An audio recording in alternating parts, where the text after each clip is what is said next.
জমি নিয়ে বিবাদে উত্তর দিনাজপুরের ইসলামপুরে ধুন্ধুমার, মৃত এক তৃণমূল কর্মী। কাঠগড়ায় পঞ্চায়েত সদস্যের স্বামী ও তার অনুগামীরা। ইসলামপুরের কমলাগাঁও সুজানি এলাকায় পঞ্চায়েত সমিতির সদস্যের স্বামী ফরাজুলের সঙ্গে জমি নিয়ে দীর্ঘদিন ধরে বিবাদ চলছিল এলাকার বাসিন্দা ফয়জুলের।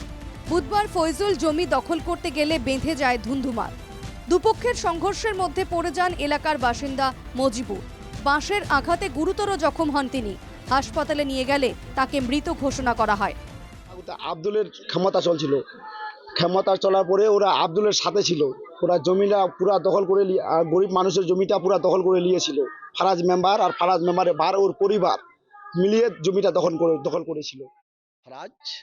ফরাজের যেগুলা ভাই আর দুই একজন বাইরের ছিল, সে আগে তো এগুলা সবগুলা তো ক্রিমিনালই ছিল না, সব তো আব্দুলের দেন, যে পুরাতন সভাপতি আব্দুল ছিল।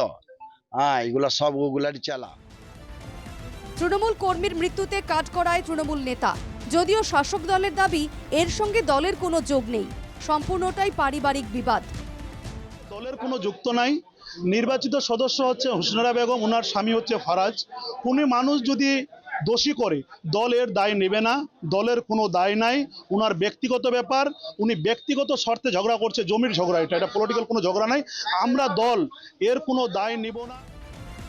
সংঘর্ষ নিয়ে তদন্ত শুরু করেছে ইসলামপুর থানা।